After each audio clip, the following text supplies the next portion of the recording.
கலாத்தியர் நிருபம் 3 கூட்டத்தாருக்கு எழுதப்பட்ட நிருபம். இந்த நிருபம் 1 விருத்த சேதனத்தினால் கட்டப்பட்டவர்கள், 2 பாரம்பரியத்தினால் கட்டப்பட்டவர்கள், 3 மோசேயின் பிரமாணத்தினால் கட்டப்பட்டவர்கள்.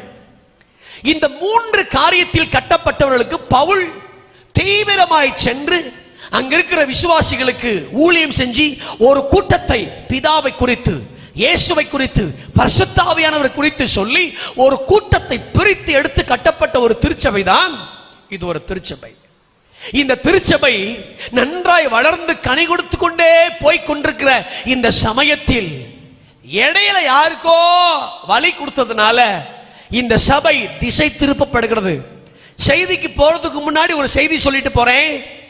உங்க விசுவாச வாழ்க்கையில உங்கள் சபையை தவிர, உங்கள் போதகரை தவிர வேற ஒருத்தரையும் உங்களுக்குள்ள விடவே கூடாது. கரம் உயர்த்தி ஒரு ஆமீன் சொல்லும்படி விரும்புகிறேன். எப்பவும் சரி, யாரும் சரி, எவ்வளவு பெரிய பிரபலமான பிரசங்கரா இருந்தா கூட உங்கள் போதகருடைய அனுமதி இல்லாமல், உங்க வீடு ஜிஹெச் கிடையாது, எல்லாரும் வந்து ஊசி போட்டு போறது கிடையாது, உங்களுக்குன்னு ஒரு சபை, ஒரு போதகர் அப்படி இருக்க வேண்டும். கரங்களை உயர்த்தி ஆமீன் சொல்லுங்க பாங்க. அப்படி இல்லைன்னா நீங்களும் கலாத்திய திருச்சபையில் போல மாறிவிட வேண்டும். அப்படிதான் மிகுந்த சிரமப்பட்டு ஊழியத்தை கட்டினார் பவுல். அந்த ஜனங்களை தேவன் பக்கமா இழுத்து கொண்டு வந்தார். பெரிய கஷ்டம்.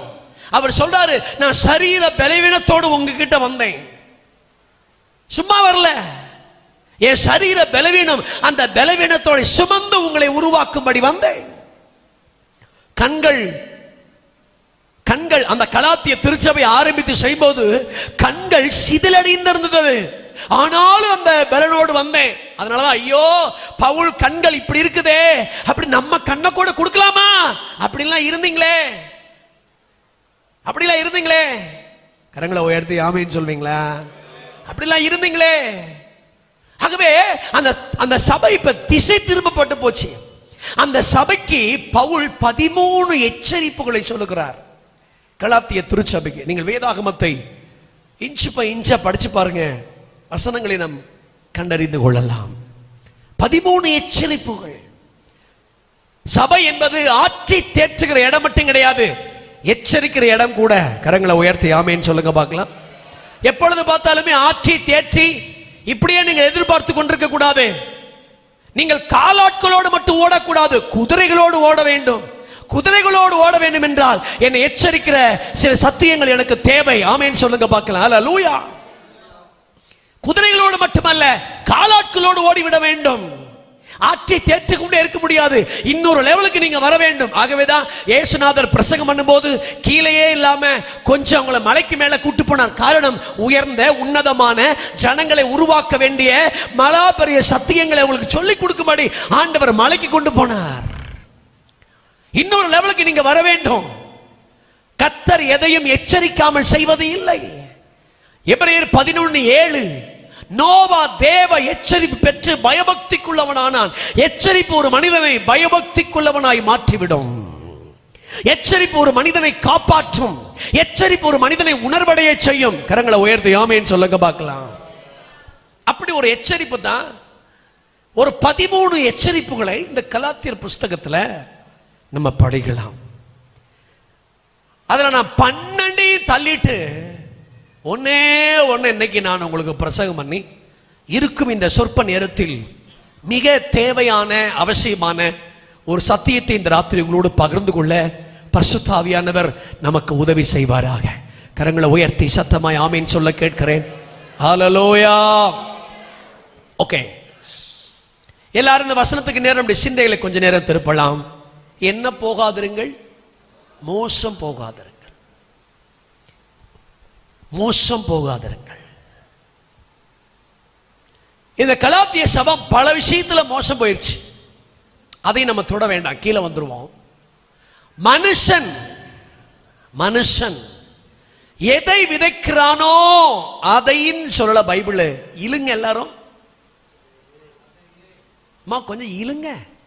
ஓ, தமிழ் புரியலையா?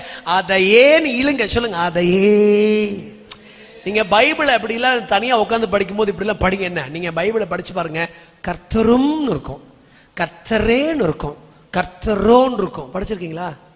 படிச்சது இல்லையா? சொல்லுங்க, கர்த்தரும். பாஸ்டர்மாருங்க எவ்வளவு சத்தமா சொல்றாங்க ஐயா. நிறையா சபைகளுக்கு போனா பாஸ்டர்மாருங்க அமைதியா இருப்பாங்க. ஆனா நம்ம ஆற்றூர் சென்டர்ல பாஸ்டர்மாருங்க நல்ல சந்தோஷமா சத்தமா சொல்லுதுங்க. நீங்க தான் ரொம்ப அமைதியா இருக்கீங்க. பரவாயில்ல, அவ்வளவுதான். நாளையோட நான் போயிருவேன் இயேசு நாமத்தினால. ஆமேன்னு சொல்லுங்க பார்க்காம. சொல்லுங்க, கர்த்தரும். சொல்லுங்க, தேங்க்யூ. கர்த்தரே, கர்த்தரோ. கோச்சிக்கா வினோதோட சொல்லுவீங்களா? கர்த்தரும், கர்த்தரே, கர்த்தரோ. இது மூணு வித ஆங்கிள், இது மூணு சத்தியம். ஆமேன்னு சொல்லுங்க பார்க்கலாம். ஒரு சின்ன உதாரணம் சொல்றேனே. 18ஆம் சங்கீதம் 18ஆம் வசனத்துல தாவீது சொல்லுவாரு, என் ஆபத்து நாளில் அநேகர் எனக்கு எதிரிட்டு வந்தார்கள், இந்த கர்த்தரோ எனக்கு ஆதரவாய் இருந்தார். கர்த்தரோ,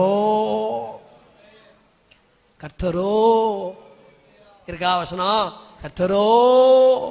எல்லாரும் ஒரு இழுங்க, வயசானவங்க சும்மா இருங்க, நல்ல பலனுள்ளவங்க சொல்லுங்க, கர்த்தரோ எனக்கு ஆதரவா இருந்தார். அல்லேலூயா. ஓகே, கர்த்தரோ எனக்கு ஆதரவாய் இருந்தார். அதுபோலதான் எதை அதையே, சத்தமா ஆமென் சொல்லுங்க பார்க்கலாம், அதையே அறுப்பான். அல்லேலூயா. ஓகே, ஒவ்வொரு செயலும் ஒரு விதை. எதை விதைக்கிறனோ அதை நான் அறுப்பேன். எதை நான் விதைக்கிறனோ அதை நிச்சயம் நான் அறுப்பேன்.